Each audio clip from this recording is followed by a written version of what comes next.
Parents మెచ్చిన university Sankal Chand Patel university Gujarat.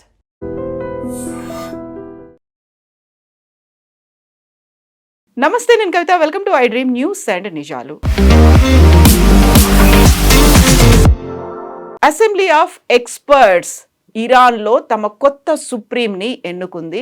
మరణించినటువంటి Khamenei రెండవ కుమారుడు ముస్తఫాను కొత్త సుప్రీంగా ఎన్నుకున్నట్టుగా అనౌన్స్ చేశారు. ఇరాన్లో దేశవ్యాప్తంగా సంబరాలు అయితే జరుగుతున్నాయి. బట్ ట్రంప్ మాత్రం ఏం జరుగుతుందో చూద్దాము అనేటువంటి ఒక మాట అన్నారు.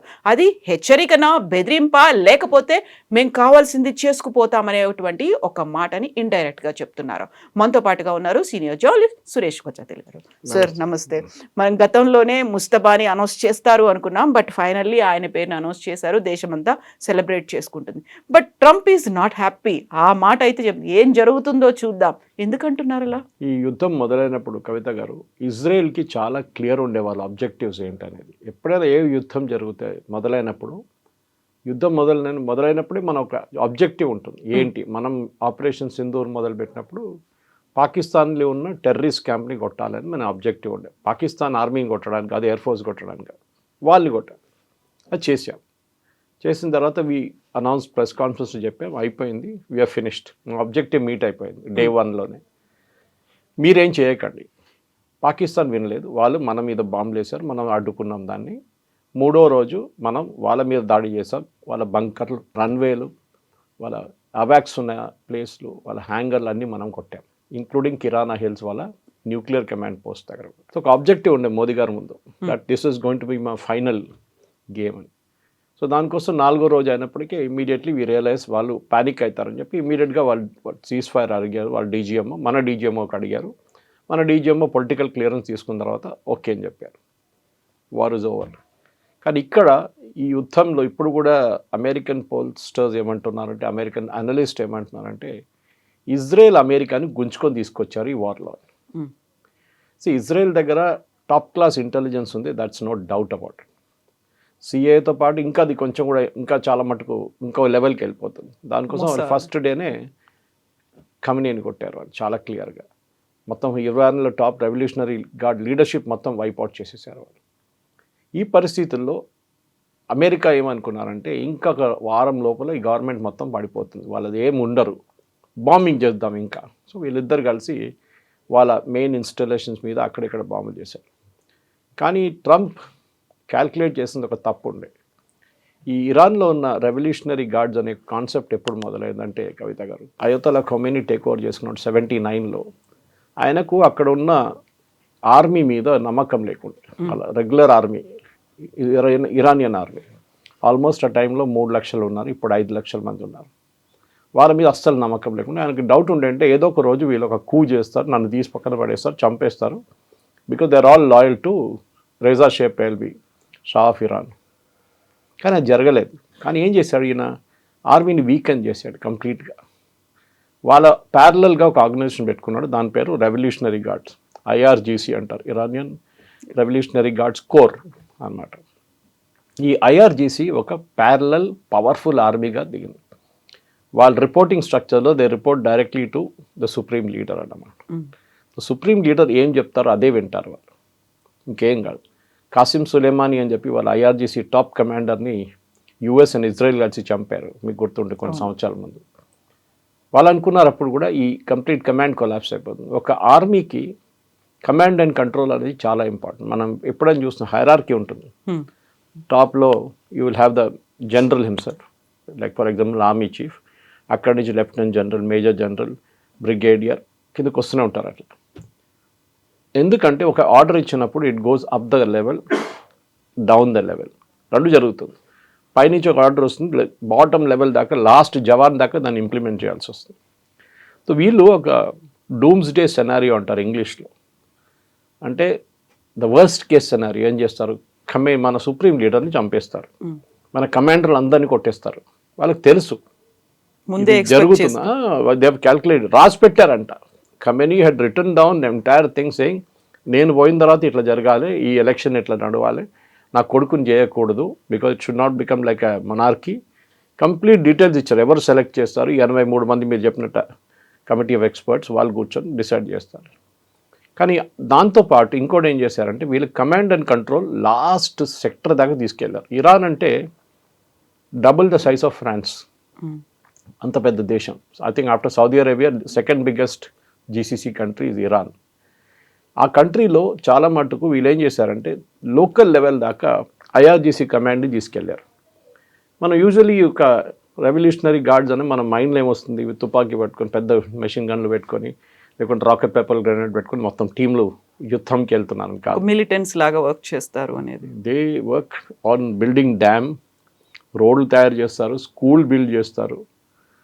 చాలా మటుకు డెవలప్మెంట్ ప్రోగ్రామ్స్ వాళ్ళ చేతిలో. In fact 1/3 of the Iranian economy control చేస్తుంది రెవల్యూషనరీ గార్డ్స్.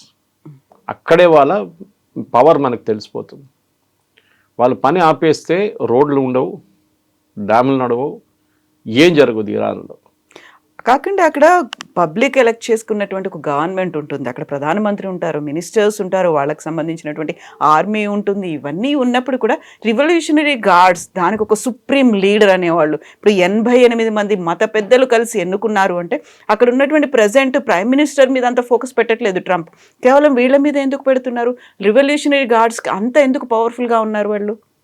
కవిత నిన్న ఇరానియన్ ప్రెసిడెంట్ మనకు స్టేట్మెంట్ ఇచ్చారు, మీరు చూసుంటారు. అపాలజైజ్ చేశారు టు ద నేబరింగ్ స్టేట్స్, అంటే Saudi Arabia, Khattar, Bahrain, UAE వీళ్ళ దగ్గర. దట్ సారీ ఒమాన్, మేము తప్పు చేసాం, మిమ్మల్ని కొట్టి మేము యాక్చువల్లీ మా దగ్గర కొంచెం మిస్కమ్యూనికేషన్ ఉండే, ఇంకా జరగదు ఇప్పటి నుంచి అని చెప్పారు. వితిన్ హాఫ్ అన్ అవర్ ఆయనకు ఆ స్టేట్మెంట్ విత్డ్రా చేయాల్సి వచ్చింది. అంటే అంత పవర్ వచ్చింది, తీసుకొచ్చారు రెవల్యూషనరీ గార్డ్స్ అని. మీరెవరు ఈ స్టేట్మెంట్ ఇవ్వడం? ఆలోచించాను, ఈ ద ప్రెసిడెంట్ పెరిషిఖాన్, బట్ ఆయన మీద ప్రెషర్ పెట్టారు.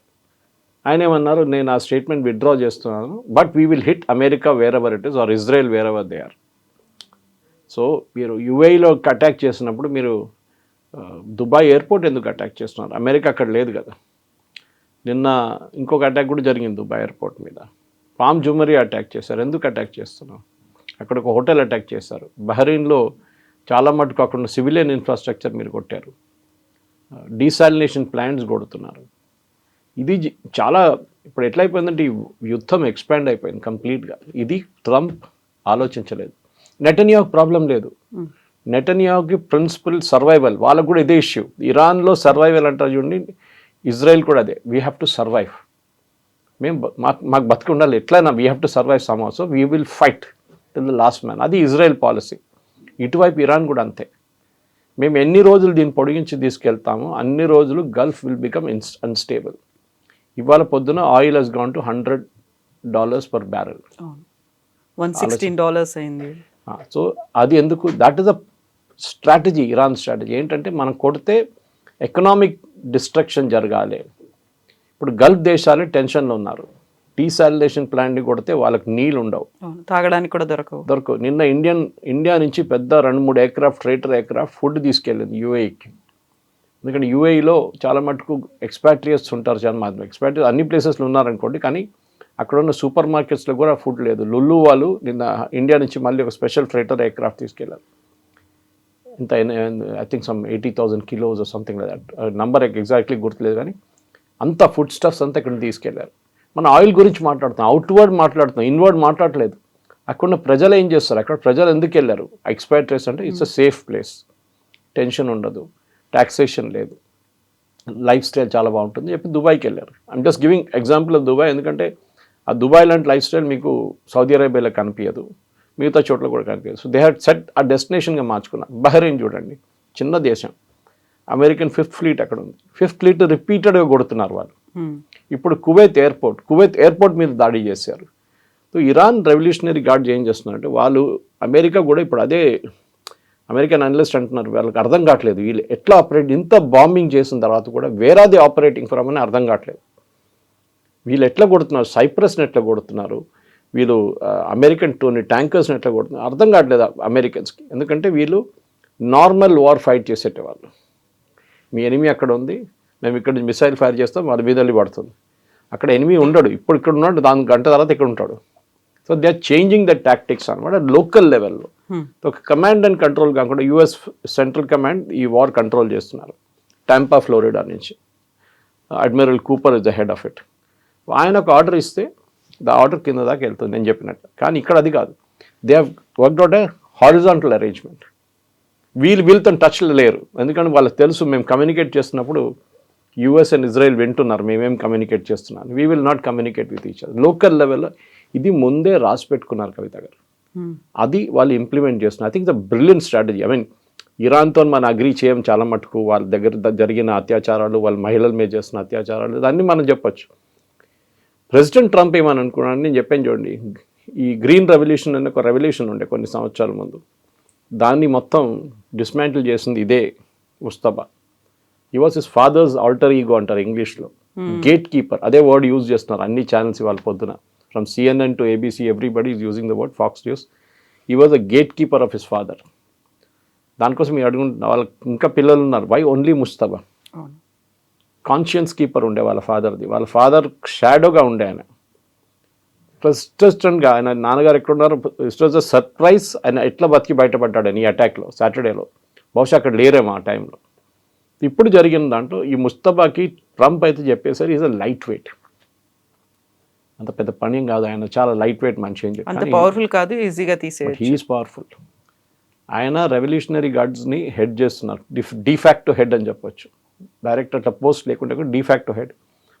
ఆయన్ని ఇప్పుడు ఈ ఎలక్షన్లో సపోర్ట్ చేసింది కూడా రెవల్యూషనరీ గార్డ్. ఆయన ఇంకో క్యాండిడేట్ ఉండే లారిజానీ అని చెప్పి, he is a political player big time, and also ఒక ఏం చెప్తారు, ఒక రెవల్యూషనరీ గార్డ్స్ ఒక 1/3 సపోర్ట్ ఆయన దగ్గర ఉంది. ఆయన అనుకున్నారు ఆయన అనుకుంటారు ఈసారి. Mustafa is not even a senior క్లరిక్. ఈ అయోత్తల్లా అనే టైటిల్ ఇవ్వడానికి you should be very senior క్లరిక్. Okay, మీరు ఒక 40-50 సంవత్సరాలు కోమ్ లాంటి ప్లేస్లో వాళ్ళ షియా హోలియస్ట్ ప్లేస్, అక్కడ వెళ్ళి చదువుకొని అయోత్తల్లా ఖొమేనీ లాగా అండ్ అగైన్ ఖమేనీ లాగా చేసుకుంటే మీరు, ఈ was a mid level క్లరిక్, only 50. వాళ్ళ నాన్నగారు ఈ was in his 80s, 30 years younger. అదే అంటున్నారు ఇప్పుడు యుఎస్ ఏం చేశారు, 80 సంవత్సరాల్లో ఒక అయోత్తోలని మార్చి 50 సంవత్సరాలు అయోత్తోలు తీసుకొచ్చి కూర్చోబెట్టారు. రేపు 50 సంవత్సరాలు కొడితే రేపు 40 సంవత్సరాలు వచ్చి కూర్చుంటాడు.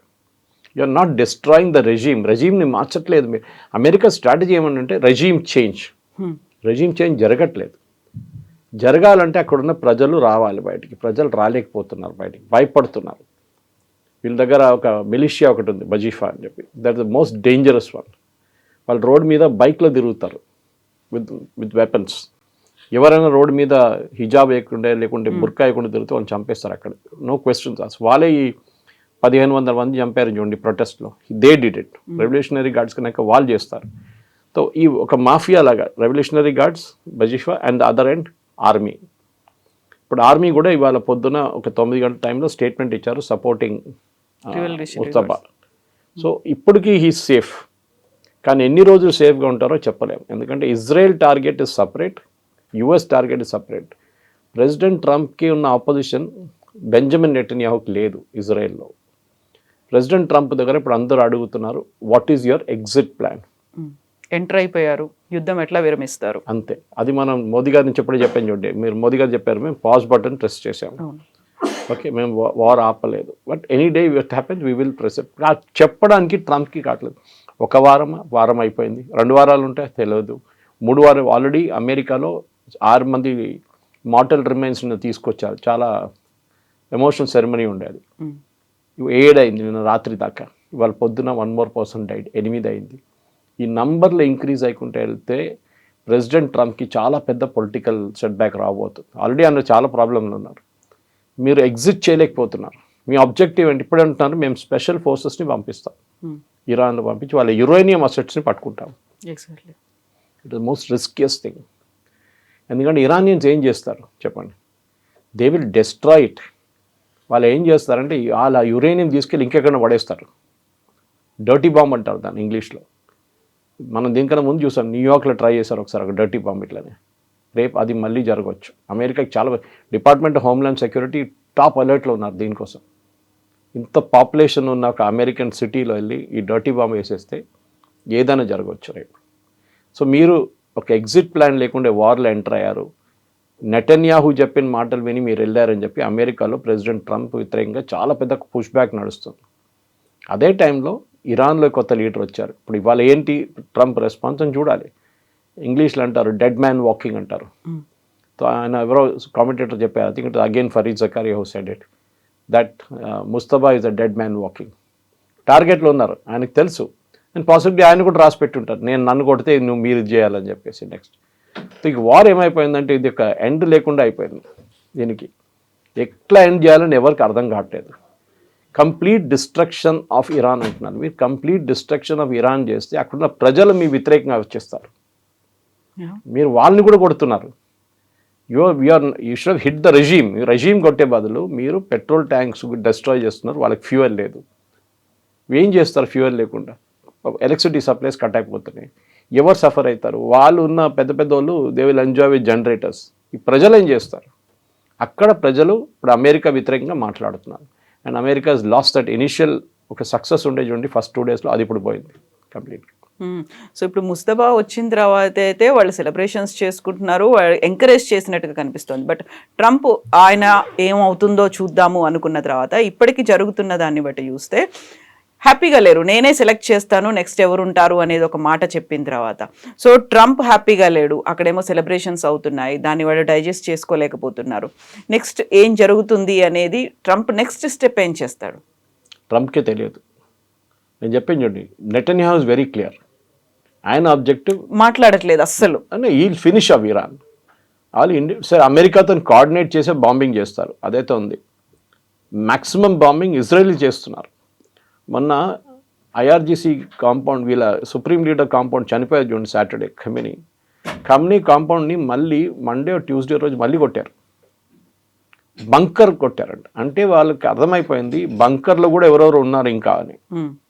ద బంకర్ లోపల వెళ్ళలేకపోయాడు ఆ టైంలో బాంబింగ్ జరిగినప్పుడు. So but not to be used again, దాన్ని మళ్ళీ వాడకుండా ఉండడానికి మళ్ళీ దాన్ని బంకర్ని మళ్ళీ వెళ్ళి కొట్టారు. 50 ఎయిర్క్రాఫ్ట్ పార్టిసిపేట్ చేశారు ఈసారి.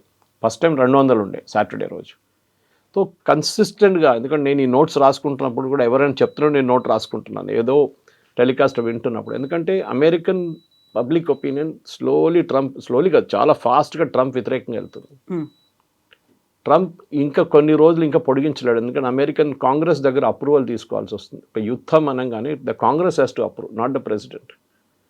కాంగ్రెస్ దగ్గర ఇప్పుడు వెళ్తే ఏం చేస్తారు? ముందొక ఓట్ జరిగింది, దాంట్లో నారోలీ ఎస్కేప్ అయిపోయారు 6 ఓట్లతోని. నెక్స్ట్ రాబోతుంది ఇంకొక వారం తర్వాత, దాంట్లో ఏం చేస్తారు? స్లోలీ పబ్లిక్ ఒపీనియన్ మూవ్ అయిపోతుంది. మనం ఎందుకు వెళ్ళాము ఈ యుద్ధంలో చెప్పండి ట్రంప్. ఆన్సరబిలిటీ అనేది Israel has got a reason. మేము మా మీద న్యూక్లియర్ బాంబ్ పడేస్తారు రేపు, మాకు తెలుసు. So we are going after Iran. Fine, they got the reason. What about America? మీకేంటి? మీరు చెప్పలేరు కదా. మీరేమన్నారు? ట్రంప్ ఏమన్నారంటే లాస్ట్ జూన్లో జరిగిన బాంబింగ్లో B2 బాంబర్స్ యూజ్ చేశాం. We have completely destroyed the Iranian nuclear facility. వాళ్ళ బ్యాలిస్టిక్ ఫెసిలిటీని కూడా కొట్టాయని చెప్తున్నారు. Within matter of 8 months Iran ఎట్లా రికవర్ చేశారు? మళ్ళీ మీరు అంటున్నారు ఇరాన్ మళ్ళీ రెజ్యూమ్ చేశారు, వాళ్ళు ప్యూరిటీ లెవెల్ పెంచేసుకుంటున్నారు, they coming close to the bomb level. అంటే your B2 did not work. మీరు జూన్లో చెప్పింది అబద్ధం. అబద్ధం అంటే వాళ్ళు మిస్కాల్కులేషన్ కూడా ఉండొచ్చు. మేము మొత్తం డిస్ట్రాయ్ చేసేసాం. డిస్ట్రాయ్ కాలేదు. ఇరానియన్స్ అంటే వాళ్ళు ఏం చేస్తున్నారు అంటే వాళ్ళు వీళ్ళ అసెట్స్ని ఎక్కడెక్కడో దాచేస్తున్నారు. చెప్పాను ఇంత పెద్ద దేశం, అది ఏ కొండ కింద ఉందో తెలియదు, ఏ సిమెంట్ బంకర్లు తీసుకొచ్చో తెలియట్లేదు, ఎక్కడెక్కడో దీన్ని దాచిపెట్టారు. డ్రోన్స్ చూడండి కవిత గారు, అలా డ్రోన్స్ మ్యాక్సిమం డ్యామేజ్ క్రియేట్ చేస్తారు. ఇప్పుడు అమెరికన్స్ దాని వ్యతిరేకంగా లూకాస్ తీసుకొచ్చారు, వాళ్ళు కూడా డ్రోన్ టు డ్రోన్ ఫైట్ చేస్తున్నారు. కానీ ఇరానియన్ డ్రోన్స్ ఎక్కడి నుంచి టేక్ ఆఫ్ చేస్తుందని కూడా చెప్పలేకపోతున్నారు. ఇస్ఫహానా లేకుంటే కోమ్ నుంచా లేకుంటే తెహరాన్ నుంచా, ఎక్కడి నుంచి they are not able to guess అన్నమాట. మిసైల్స్ అప్పుడు కూడా వాళ్ళు చాలా మటుకు కొట్టారు. మిసైల్ ఏంటంటే ఒక మిసైల్ లాంచ్ అంటే దీనికి ముందు కూడా ఎక్స్ప్లెయిన్ చేశాను, ఒక లాంచర్ కావాల్సి వస్తుంది. It can be a truck based launcher, ground based launcher, air based launcher అన్నీ ఉండొచ్చు. కానీ ఇరాన్ దగ్గర ఎయిర్ ఫోర్స్ లేదు ఎక్కువ, వాళ్ళ నేవీ కూడా కంప్లీట్లీ డిస్ట్రాయ్ అయిపోయారు. ఆ పరిస్థితుల్లో మనం ఇప్పుడు చూస్తున్నాం, మన వైపు కూడా ఒక నేవల్ షిప్ వచ్చి ఇప్పుడు కొచ్చిన్లో ఉంది వాళ్ళది. నిన్న one of the soldiers survived, ఆ సెయిలర్స్ ఫస్ట్ బ్లాస్ట్ చేశారు చూడండి, అమెరికన్ టార్పీడో చేసిన షిప్. ఒక సెయిలర్ ఏమన్నా అంటే వాళ్ళకి అమెరికా వార్నింగ్ ఇచ్చారంట, that you please leave the ship. 2 సార్లు చెప్పారంట. వాళ్ళ commander of the ship refused అంట. వీళ్ళ నడిమిట్లో గొడవ అయిందంట. లాస్ట్ ఈ 36 మంది బతికి బయటపడ్డారని చూడండి. They escaped in a life boat. Sri Lanka వైపు. సో ఎనీవే మనం భారతదేశం కూడా చాలా డెలికేట్ పొజిషన్లో ఉన్నారు. ఎందుకంటే ఒక హ్యూమానిటేరియన్ కన్సిడరేషన్ లాగా మనం వాళ్ళకి కొచ్చిన్లో 1 month వీసా ఇచ్చి అక్కడ పెట్టుకున్నాం. శ్రీలంక కూడా అదే చేశారు 36 మందికి. యుద్ధం ఇప్పుడు ఎక్స్పాండ్ అవుతుంది. రేపు పాకిస్తాన్ మీద బాంబు పడకుండా ఏం గ్యారంటీ ఉంది? అది కూడా చేయొచ్చు. కావాలని చెప్పి పాకిస్తాన్ న్యూక్లియర్ అసెట్స్ని ఇరాన్ కొడితే ఏం చేస్తారు? అదే అమెరికాకు భయం ఉంది ఇప్పుడు. ఎందుకంటే దాని కాన్ఫ్లిక్ట్ విల్ ఎక్స్పాండ్. ఒక ఒప్పందం ఉంది సౌదీ అరేబియా అండ్ పాకిస్తాన్. పెద్ద డ్రామా చేశారు, మీకు గుర్తుంటుంది. మనం మాట్లాడాం దాని గురించి. నేటో లాగా ఏర్పడ్డారు వాళ్ళు. మేము మిమ్మల్ని కొడితే మేము వస్తాం, మీరు మమ్మల్ని కొడితే మిమ్మల్ని. ఇప్పుడు నిన్న నుంచి అడుగుతున్నారు అందరూ. సౌదీ కింగ్ని వెళ్ళి కలిశారు మన అసీం మునీర్ గారు. మీరు ఎప్పుడు పంపిస్తున్నారు ఆర్మీని అడిగారంట. 1,00,000 మంది పంపిస్తారంటే ఆయన ఏమి మాట్లాడకుండా వెళ్ళిపోయారంట. తెలుసు వాళ్ళకి డజంట్ వర్క్ లైక్ దాట్. మీరు ఇజ్రాయెల్తో మీరు ఆడలేరు. ఇప్పుడు కూడా పాకిస్తాన్ని కాపాడుకుంటుంది యుఎస్. కానీ యుద్ధం చూడండి, ఇప్పుడు ప్రతి గల్ఫ్ స్టేట్కి వచ్చేసింది. ఆయిల్ ఎక్కడో $100 కన్నా ఎక్కువ అయిపోయింది. గ్యాస్ టోటలీ ఆగిపోయింది. మన దగ్గర ఇమ్మీడియట్ ఇంపాక్ట్ ఎల్పిజి మీద వచ్చింది. ఎల్పిజి సిలిండర్లు $60 పెరిగింది. ఎందుకంటే gas unlike oil cannot be store చేయలేం గ్యాస్ని. Both LNG and both CNG అవి కెనాట్ స్టోర్ గ్యాస్. ఒక లిమిట్ ఉంటుంది. ప్లస్ ఆయిల్ని మీరు ట్యాంకర్స్లో కానీ ఫ్లోటింగ్ ట్యాంకర్స్లో కానీ ఎక్కడైనా మీరు స్టోర్ చేసుకోవచ్చు. క్రిటికల్ మీ అండర్ గ్రౌండ్ ట్యాంక్స్లో కూడా స్టోర్ చేసుకోవచ్చు. గ్యాస్ అట్లా కాదు. So gas will be a major hit. దానికోసం ఖతార్ ఆల్రెడీ వార్నింగ్ ఇచ్చారు. ఇంక్లూడింగ్ మేజర్ కంట్రీస్కి చెప్పేశారంట, పాకిస్తాన్ కూడా, that we will not be able to give. యూకేలో the gas rates have gone up dramatically. యూఎస్లో ప్రెసిడెంట్ ట్రంప్ చెప్తుంటారు మేమే లార్జెస్ట్ ప్రొడ్యూసర్ ఆఫ్ ఆయిల్ అని. అక్కడ ఆల్మోస్ట్ 30 to 40% పెరిగింది ఫ్యూయల్ ప్రైసెస్. మన దగ్గర ఇంకా పెరగలేదు.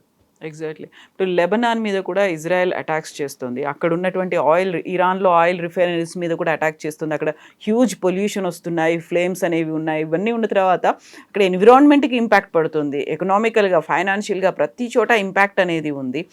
But who has to intervene? మధ్యలో ఎంటర్ అవ్వాల్సిన అవసరం, పరిస్థితులు ఉన్నాయా లేదా? ఎందుకని ప్రతి చోట ఈ ప్రభావం అనేది ప్రతి దేశంలో కనిపిస్తూ ఉన్నప్పుడు యునైటెడ్ నేషన్స్ ఏం చేస్తుంది అనేటువంటి question mark. UN debating society, United nations ఏం చేయలేరు. Nobody will listen to you. Even మనం కూడా పట్టించుకోము యుఎన్ పక్కన పెట్టవచ్చు మనం. ఎందుకంటే వాళ్ళు ఒక డిబేటింగ్ సొసైటీలాగా మారిపోయారు. Trump that way is correct. UN should be disbanded. Anyway ఈ యుద్ధం ఆపాలంటే ఎవరు ఆపాలి? ఎవరు మొదలు పెట్టారు? US and Israel. ఇజ్రాయెల్ ఆపరు. Israel end objective is complete destruction of Iranian regime. వాళ్ళ రెజీమ్ని మొత్తం ధ్వంసం చేయాలి. వాళ్ళ దగ్గర ఉన్న న్యూక్లియర్ అసెట్స్ కంప్లీట్గా ధ్వంసం చేయాలి. వాళ్ళ దగ్గర ఉన్న మిస్సైల్ అండ్ మ్యానుఫ్యాక్చరింగ్ కెపాసిటీని ధ్వంసం చేయాలి. వాళ్ళు స్టెప్ బై స్టెప్ వెళ్తున్నారు. అమెరికాకి ఐడియా లేదు. అమెరికా ఇజ్రాయెల్ని ఫాలో చేస్తున్నారు. ట్రంప్ ఫోన్ చేసి నెతన్యాహు ఇవాళ కూడా అన్నారు, Netanyahu is a great man, Netanyahu is that, Netanyahu is this. ఆయన దేశం చూసుకుంటున్నాడు. ఆయన దేశంలో ఆయన కొంచెం వ్యతిరేకత ఉందనుకోండి, కానీ అంత వ్యతిరేకత ట్రంప్ వ్యతిరేకంగా ఉన్న అంత లేదు అక్కడ. బట్ ఇజ్రాయలీస్కి తెలుసు, చాలామంది చనిపోయారు. ఆల్మోస్ట్ 30 నుంచి 40 మంది చనిపోయారు. Even the band any news. Gulf nations ban చేస్తున్నారు న్యూస్. ఎందుకంటే ఎవరు దీని గురించి వీడియోలు పెట్టకూడదు. వీడియోలు పెడితే మొన్న ఖతార్లో 43 మందిని అరెస్ట్ చేశారు, ఇంక్లూడింగ్ మెనీ ఇండియన్స్. ఈ వీడియో పోస్ట్ చేస్తున్నాం, అది జరిగింది, ఇక్కడ బ్లాస్ట్ జరిగింది, అక్కడ. మన వాళ్ళు అది ఎక్స్పర్ట్స్ కదా దాంట్లో. సో ఒక ప్యానిక్ రాకుండా ఉండడానికి ట్రై చేస్తున్నారు. ఇప్పుడు ప్యానిక్ ఆల్రెడీ సెట్ అయిపోయింది. దుబాయ్ లాంటి ప్లేస్లో ప్యానిక్ చాలా మటుకు సెట్ అయిపోయింది. ఎందుకంటే it's a commercial centre.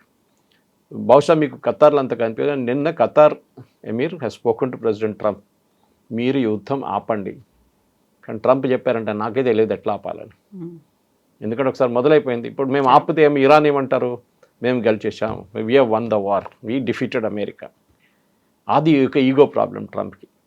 Same thing Iran అంటారు, రేపు మేము న్యూక్లియర్ మళ్ళీ మొదలు పెడుతున్నామని. ఏం చేస్తారు? ఇంకోసారి బాంబింగ్ చేస్తారా వెళ్ళి? మీరు ఎంత బాంబింగ్ చేస్తారు? మీరు చెప్పారు చూడండి, తెహరాన్ బాంబ్ చేస్తారు. కంప్లీట్ తెహరాన్లో మీరు రాత్రి కొన్ని వీడియోలు చూసుంటారు. కార్లు పోతున్నాయి, రోడ్ సైడ్ నుంచి ఉన్న సువర్స్ నుంచి బయటికి ఫ్లేమ్స్ వస్తున్నాయి. ఎందుకంటే ఈ ఆయిల్ అంతా, కొట్టిన ఆయిల్, పెద్ద పెద్ద ట్యాంకర్ ఆయిల్ అంతా సువర్కి వెళ్ళిపోయింది, డ్రైనేజ్కి వెళ్ళిపోయింది, అండర్ గ్రౌండ్. అక్కడ మంట పట్టుకుంది. అది ఆలోచించాం, మీ కింద నుంచి కూడా బ్లాస్ట్ కావచ్చు, మీ ఇల్లు కూడా. అట్లాంటి పరిస్థితులు ఉందన్నమాట అక్కడ. అదే టైంలో హైఫాని కొట్టారు. ఇజ్రాయెల్లో ఉన్న హైఫా టౌన్ని, అక్కడ మన అదానీ ప్రాజెక్ట్ ఒకటి ఉంది అక్కడ, దాన్ని కొట్టారు నిన్న ఇరాన్. హెజ్బుల్లా వాళ్ళకి అక్కడి నుంచి కొడుతున్నారు దాన్ని. వాళ్ళు చూసుకుంటున్నారు. హెజ్బుల్లా వైపు నుంచి, బేరూట్ నుంచి గ్రౌండ్ ఫోర్సెస్ పంపించి Israel is handling it well. Problem is middle east. Middle ఈస్ట్లో దీన్ని ఎట్లా ఆపాలంటే వీళ్ళకి ఇప్పుడు అర్థం కాదు. మీరు ఇంకొక వారం కొట్టినా కానీ కవిత గారు, doesn't look like Iran will stop. Iran దగ్గర ఎక్కడో వాళ్ళ ఆయుధాలు దాచిపెట్టారు, వాళ్ళు కొడుతున్నారు, వీళ్ళు డిస్ట్రాయ్ చేస్తున్నారు, అంతా కరెక్టే. కానీ ఇక్కడ మళ్ళీ కొంతమంది అంటారు 50,000 అంటారు, కొంతమంది 60,000 అంటారు, కొంతమంది 70,000 డ్రోన్లు ఉందంటున్నారు. బహుశా అదే ఉండొచ్చు. సరే, నంబర్స్ పడిపోయింది అనుకోండి. ఫస్ట్ అటాక్ నుంచి 80% ఉన్నది, ఇప్పుడు 20%కి వచ్చింది. కానీ now they are using it judiciously. అంటే కావాలని చెప్పి టార్గెటెడ్ చేసి కొడుతున్నారు వాళ్ళు. అలోబెద్ బేస్ని ఖతర్ని ఎన్నిసార్లు కొట్టారు? 6 సార్లు కొట్టారు ఇప్పుడు దాకా. కువైత్ని కొట్టారు, 5th ఫ్లీట్ కొట్టారు బహ్రెయిన్లో, మనామాలో, ఇరాన్. సో ప్రతి చోట వాళ్ళు సౌదీని కూడా ఇవ్వట్లేదు. వాళ్ళు సౌదీ రిఫైనరీ మీద కొడుతున్నారు. వాళ్ళ ఎకనామిక్ బీయింగ్ని కంప్లీట్గా డిస్ట్రాయ్ చేస్తున్నారు. ఇప్పుడు కొంతమంది అనలిస్ట్ ఏమంటున్నారంటే మిడిల్ ఈస్ట్ దీని నుంచి బయటపడ్డా కానీ ఇంకో 10 సంవత్సరాలు తీసుకుంటారు నార్మల్ సిచ్యువేషన్కి రావడానికి. కువైత్ మీకు గుర్తుంటుంది, సద్దాం హుసేన్ ఇన్వైట్ చేసినప్పుడు, కువైత్లో వార్ జరిగినప్పుడు కువైత్ బయటికి రావడానికి ఆల్మోస్ట్ 15 సంవత్సరాలు పట్టింది దాన్ని రికవర్ చేయడానికి. ఈ ఇరాన్ ఇరాక్ వార్లో కూడా ఇదే జరిగింది. అక్కడ కూడా చాలా మటుకు రెండు వైపులు డ్యామేజ్ జరిగింది. ఇరాన్ ఇరాక్ వార్ చెప్పిన గుర్తొచ్చింది నాకు కవిత గారు. Mustafa was one of the leading players in that. ఆయన దాంట్లో అఫ్కోర్స్ ఆర్మీతో వెళ్ళి ఫైట్ చేశారు ఆయన. ఈవెన్ దో ద క్లెరిక్, ఒక ముల్లాలాగా ఉన్న మనిషి కూడా తుపాకీ తీసుకొని వెళ్ళాడంట అక్కడికి ఫైట్ చేద్దామని చెప్పి. ఇరాక్ 10 సంవత్సరాలు నడిచింది ఆ యుద్ధం, Saddam Hussein and Iran. So ఆ టైంలో ఇరాన్ని సపోర్ట్ చేయలేదు ఎవరు లేకుండే, ఇరాక్ని కూడా ఎవరు సపోర్ట్ చేయలేదు. సపరేట్ వాళ్ళే కొట్టుకున్నారు. Other nations did not get involved. ఈసారి అందరు ఇన్వాల్వ్ అయిపోయారు. ఖతార్ ఎకానమీ ఎక్కడ పోయింది చూడండి. ఎప్పుడు అడగండి, ఖతార్ గ్యాస్ లేకుంటే వాళ్ళు they cannot do anything. Strait of Hormuz close చేశారు. వీళ్ళేమంటున్నారు, మేము షిప్స్ అలౌ చేస్తున్నాం. అలౌ చేయట్లేదు ఇరాన్ ఇప్పుడు. రెవల్యూషనరీ గార్డ్, నేను చెప్పాను చూడండి, వాళ్ళ ప్రెసిడెంట్ స్టేట్మెంట్ ఇచ్చేయంగానే revolutionary guard said who is he, ఆయన ఎవరు చెప్పడానికి మాట, who is he to apologise to America, nothing doing, withdraw అని చెప్తే విత్డ్రా చేసుకున్నారు. స్ట్రేట్ ఆఫ్ హార్మూజ్ కూడా అంతే. స్ట్రేట్ ఆఫ్ హార్మూజ్ కంట్రోల్ చేస్తుంది రెవల్యూషనరీ గార్డ్స్, ఆర్మీ కాదు, నేవీ కాదు. సో ఈ పరిస్థితుల్లో ఇంకా ప్రతిరోజు వీఆర్ కౌంటింగ్ ఇంకొన్ని రోజులు ఉంటుంది. ప్రతిరోజు డ్యామేజ్ అంతా జరుగుతుంది అనేది. ఎందుకంటే damage is not just food లేకుండానో, లేకుంటే నీళ్ళు, డీసాలినేషన్. కొన్ని గల్ఫ్ కంట్రీస్ 80 నుంచి 90% ఈ డీసాలినేషన్ ప్లాంట్స్ మీద ఉన్నారు. నిన్న ఇరాన్ ఒక డీసాలినేషన్ ప్లాంట్ మీద కొట్టారు. వాళ్ళ డీసాలినేషన్ ప్లాంట్ మీద ఇజ్రాయెల్ కొట్టారంట. సో వాళ్ళు ఇంకో దేశం మీద కొట్టేశారు. That is going to be danger. ఎందుకంటే నీళ్ళు లేకుంటే ప్రజలు బతకలేరు. మీరు ఫుడ్ లేకుండా కొన్ని రోజులు ఉండొచ్చు, కానీ నీళ్ళు లేకుండా మీరు ఉండలేరు. అండ్ ది ఎకనామిక్ అసెట్స్ని కొడుతున్నారు ఇరాన్. ఇంకా చాలా క్యాల్కులేటెడ్గా కొడుతున్నారు. ఇప్పుడు కూడా కొంతమంది ఆర్ట్ ఆఫ్ వార్ చదువుతున్నారు. నేను బీబీసీలో చూశాను, Sun Tzu the art of war book నుంచి తీసి దాని నుంచి ఫిలాసఫీస్ చెప్తున్నారు. ఎగ్జాక్ట్లీ ఇరాన్ అదే ఫాలో చేస్తున్నారు అని చెప్పేసి, చాణక్య నీతిలాగా. సో ఇది ఒక unconventional war. David versus Goliath అంటారు చూడండి. ఆ వార్లో పాసిబ్లీ ఈసారి కూడా అదే జరగవచ్చు, ఏది ముందు జరిగింది అట్లనే. Smaller player might win at the end of it. అట్లనే అనిపిస్తుంది ఇప్పుడు. ఇజ్రాయెల్ అయితే ఎడవరు, Israel will go all out, దాంట్లో డౌట్ లేదు. కానీ యూఎస్ పరిస్థితి ఉంది. ఎందుకంటే నేను ముందు కూడా చెప్పాను చూడండి, Israel is not answerable to anybody. వాళ్ళకి Knesset is given blanket check to Netanyahu, ఏం కావాలంటే చేసుకో అని చెప్పేసి. ట్రంప్కి అది కాదు. ట్రంప్కి కాంగ్రెస్ అప్రూవల్ లేదు, మిడ్ టర్మ్ పోల్స్ ఉంది, వాళ్ళ మెగా బేసు, ఫ్యూయల్ ప్రైసెస్ పెరుగుతాయి. నథింగ్ విల్ హ్యాపెన్ అన్నారు నిన్న కూడా. Nothing will happen, it is only short term అన్నారు. భారతదేశానికి పర్మిషన్ ఇచ్చారు కొనడానికి. కొంతమంది అన్నారు వీడెవడరా నాకు పర్మిషన్ ఇవ్వడానికి అని. ఆలోచించండి, ఇదే ట్రంప్ మన మీద 25% పెట్టామని మనిషి, సేమ్ పర్సన్, నేను ట్వీట్ కూడా చేశాను 28వ తారీఖు, that Trump will force us to buy. Exactly ఈ విల్ ఫోర్స్ అస్. ఎందుకంటే వరల్డ్లో China, India biggest consumers of oil. మన ఇద్దరు కలిస్తే ఆల్మోస్ట్ 40 నుంచి 50% ఆయిల్ పరిస్థితి మన దగ్గర ఉంటుంది. మనం కంట్రోల్ చేయొచ్చు అంటున్నారు చూడండి. రష్యా అంటున్నారు మేము గ్యాస్ ఇవ్వము యూరోప్కి, మమ్మల్ని సపోర్ట్ చేయలేదు, we will not give gas to Europe. భారతదేశానికి ఇస్తాం, మాకు ప్రాబ్లం లేదు, రేట్ కొంచెం పెంచాల్సి వస్తుంది 50 దాకా, no problem, we agree to that. Overland pipelines కూడా పంపిస్తా అంటున్నారు, అది కూడా ఉంది. సో మన దగ్గర situation is under control. Only thing jet fuel and kerosene ఇప్పుడు ఎక్కువ వాడట్లేదు, పీడిఎస్ సిస్టంలో లేదు, ఎందుకంటే ఎల్పీజీ మీద వెళ్ళిపోయారు. సో ఎల్పీజీ పెంచాల్సి వచ్చింది. బహుశా గవర్నమెంట్ ఇంకా వారం వెయిట్ చేసి ఇంకా పెరిగితే దాన్ని కస్టమ్స్ డ్యూటీ తగ్గించేస్తారు. So the effect will be there. Petrol, diesel already OMC companies last year చాలా లాభాలు సంపాదించుకున్నారు. అది వాళ్ళు ఈసారి they will take care of that అనమాట. ఆ క్వశ్చన్ ఉంటుంది. కానీ ఇదొక ముందుకెళ్తే బ్యారెల్ 110, 120కి వెళ్ళిపోతే దెన్ ఎంటైర్ చాలా దేశాల ఎకానమీ కంప్లీట్గా కొలాప్స్ అయిపోతుంది. మనం ఏషియా గురించి మాట్లాడుతున్నాం, మనం ఆఫ్రికా గురించి మాట్లాడలేదు. యూరోప్లో ఉన్న గ్యాస్ క్రైసిస్ మాట్లాడుతున్నాం, కానీ మన ఇండోనేషియా, ఫిలిప్పీన్స్ వైపు మాట్లాడలేదు. చిన్న చిన్న దేశాలు మొత్తం their economies will be finished, మనలాగా తట్టుకోలేరు వాళ్ళు. అది డిఫరెన్స్ అనమాట. Yes sir, thank you so Thank you very much much. Sir. Thank you. And for more videos, Please subscribe to iDream. Please subscribe to iDream. Please subscribe iDream. And please subscribe to iDream. For more videos, subscribe to iDream. please like, share, and subscribe to the channel. Congratulations, iDream. subscribe to iDream. Subscribe to iDream. So subscribe to iDream Media. iDream ki iDream team అందరికి huge congratulations. Please subscribe iDream Media. Please subscribe to iDream. Subscribe iDream. Please subscribe to iDream. iDream అంటే నా కళల ఛానల్ను subscribe చేసుకున్న నోరు తిరుగుతలేదు, మీరైతే గంట గుర్తు కొట్టండి. For more such videos, please subscribe to iDream. Subscribe to iDream. Please subscribe to iDream. Please subscribe iDream Media. Please do subscribe to iDream. Please subscribe to iDream Media. For best entertainment and information, please subscribe iDream. And don't forget to subscribe to iDream.